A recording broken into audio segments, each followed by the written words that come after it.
Rhiannon is a major and classic figure in the earliest prose literature and mythology of Britain, the Mabinogi. This is a set of tales classified as Celtic or British mythology, Welsh literature, Welsh mythology. This British literature was compiled c. 1100 in medieval Wales from earlier oral traditions. It is culturally prominent in literary, mythological or Welsh circles today, known worldwide in English translations. The Mabinogi is made up of 4 branches, or nodes.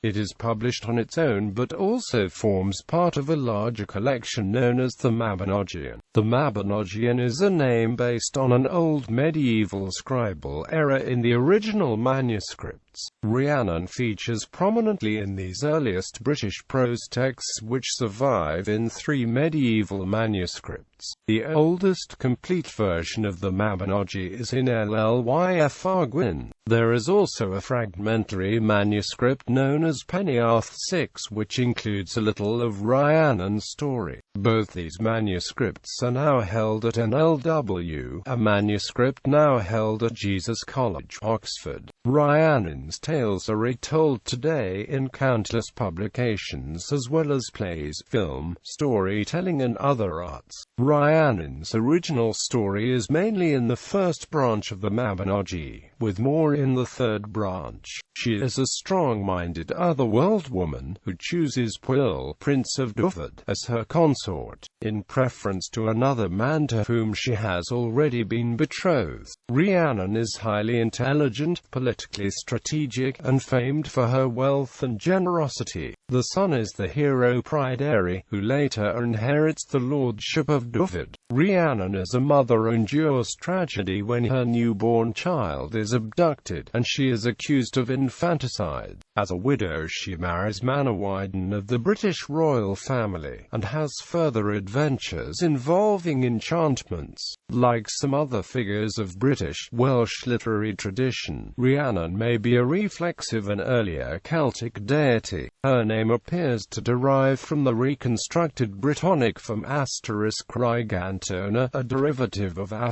*Rigan, queen. In the first branch Rhiannon is strongly associated with horses, and so is her son Pryderi. She is often considered to be related to the Gaulish horse goddess Epona. The resemblance is her horse affinity, and her son's, as mare and foal, also a paradoxical way of sitting on her horse in a calm, static way, like a key image of Epona. While this is generally accepted connection among scholars of the Mabinogi and Celtic studies, Ronald Hutton as a general historian is skeptical. Rhiannon's story. Why Mabinogi? First branch Rhiannon first appears at Gorsedd Arberth, an ancestral mound near one of the chief courts of Dyfed. Pwyll, the Prince of Dyfed, has accepted the challenge of the mound's magical tradition to show a marvel or deal out blows. Rhiannon appears to him and his court as the promised marvel.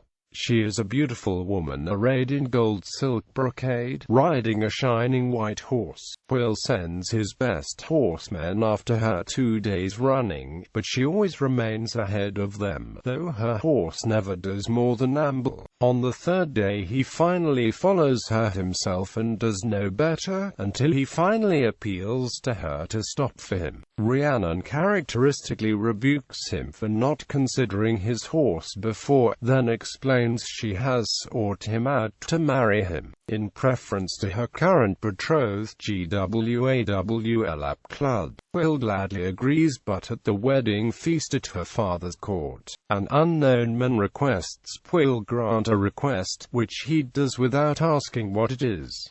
The man is Gwawl, and he requests Rhiannon. Rhiannon rebukes Pwyll a second time for his stupid words, but provides the means and the plan to salvage the situation. she holds a second wedding feast for Gwawl, where she deploys Pwll's men outside in the orchard. She instructs Pwyll to enter the hall dressed as a beggar and humbly request Gwawl fill a certain small bag with food, but she has enchanted the small bag so it cannot ever be filled by normal means.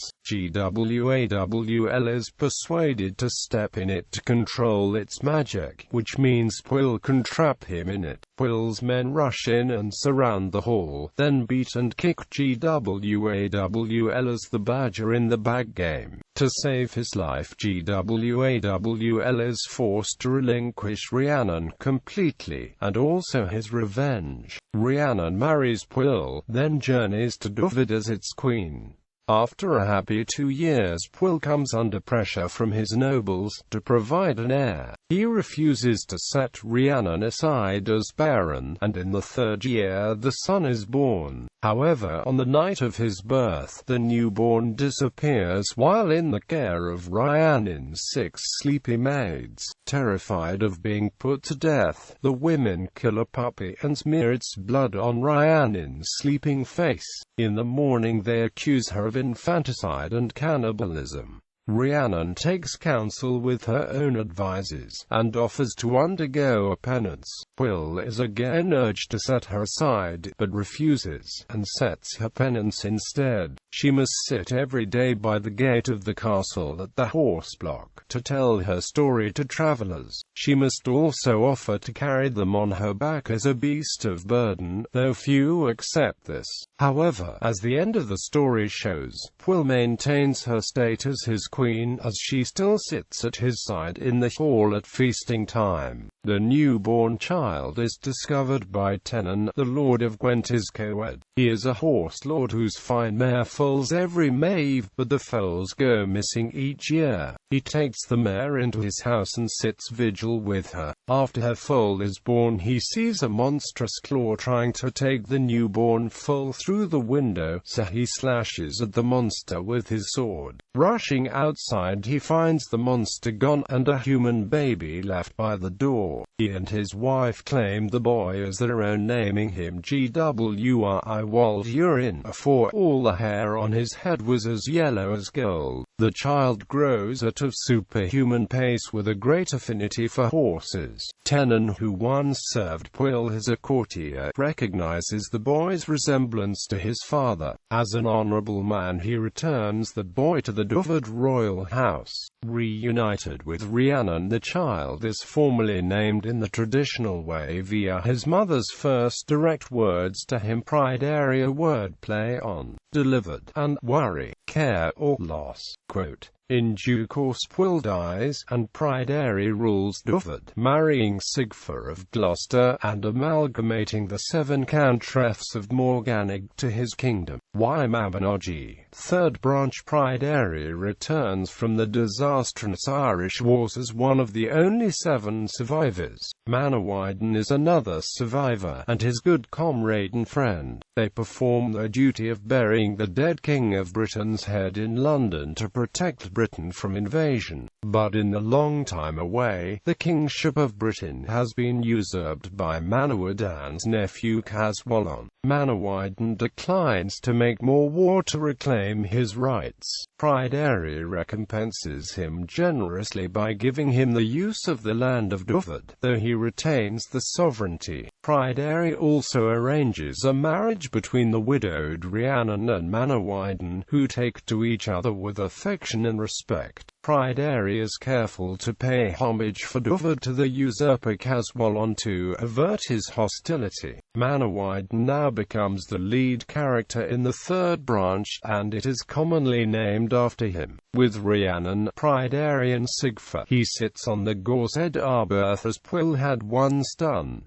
But this time disaster ensues. Thunder and magical mist descend on the land, leaving it empty of all domesticated animals and all humans apart from the 4 protagonists. After a period of living by hunting, the 4 travel to borderland regions and make a living at skilled crafts. In 3 different cities they build successful businesses making saddles, shields, then shoes.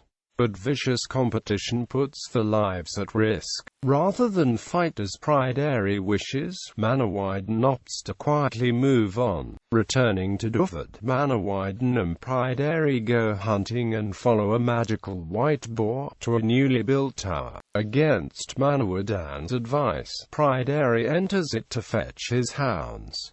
He is trapped by a beautiful golden bowl. Manawydan returns to Rhiannon, who rebukes him sharply for failing to even try to rescue his good friend. But her attempt to rescue her son suffers the same fate as he did.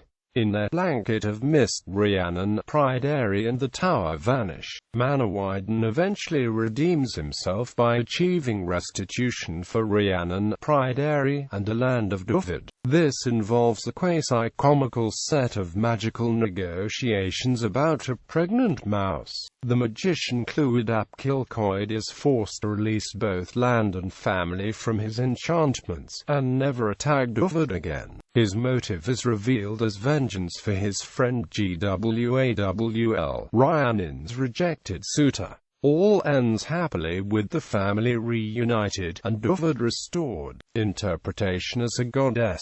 When Rhiannon first appears, she is clearly a magical figure arriving as part of the otherworld tradition of Gorsedd Arbor. Her paradoxical style of riding slowly, yet unreachably, is strange and magical, though the paradox also occurs in medieval love poetry as an erotic metaphor. Rhiannon produces her small bag, which is also a magical paradox, for it cannot be filled by any ordinary means. When undergoing her penance, Rhiannon demonstrates the powers of a giantess, or the strength of a horse, by carrying travelers on her back. Rhiannon is also connected to three mystical birds. The birds of Rhiannon appear in the second branch, in the Triads of Britain, and in Culhwch Olwen. In the latter, the giant Ysbaddaden demands them as part of the bride price of his daughter. They are described as they that wake the dead and lull the living to sleep.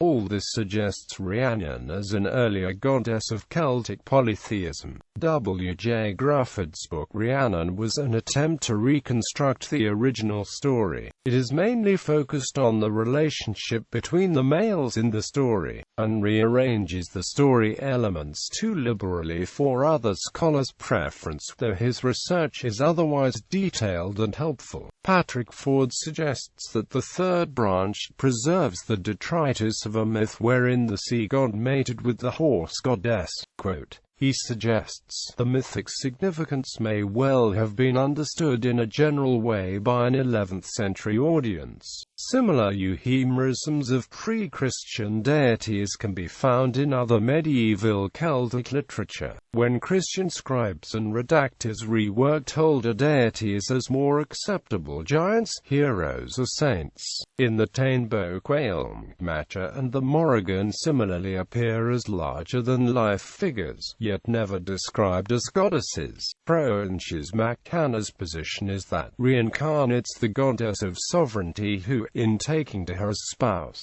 thereby ordained him legitimate king of the territory which she personified. Miranda Jane Green draws in the international folklore motif of the calumniated wife, saying Rhiannon conforms to two archetypes of myth, a gracious, bountiful queen goddess, and the wronged wife, falsely accused of killing her son. Modern interpretations. Rhiannon appears in many retellings and performances of the Mabinogi today. There is also a vigorous culture of modern fantasy novels. An example of a modern Rhiannon inspiration is the Fleetwood Mac song Rhiannon.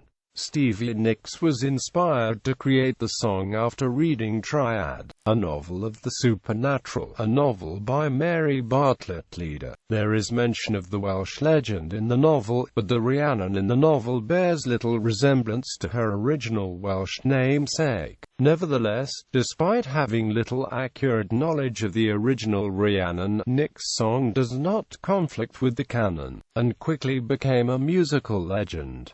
In artworks, Rhiannon has inspired some entrancing images. A notable example is Alan Lee 1987 and 2001, who illustrated two major translations of the Mabinogi, and his pictures have attracted their own following. Rhiannon has a growing and varied tradition across the modern neo-pagan and Celtic tradition communities since the 1970s. Some are of the opinion that a number of these faith groups base their devotions on a superficial understanding of the figure, which can be seriously in contradiction with the original. These depictions of Rhiannon can make her seem insipid, a wispy doll, elfin in a Victorian flower fairy way, which her arrogant and even ruthless medieval source does not support. Rhiannon is not necessarily loving and motherly, as her innocent victim Gwawl might attest, where a literary assessment can include her ruthless and strategic complexity. A poetic yearning akin to other Celtic traditions finds a gentler, more idealized Celtic Madonna.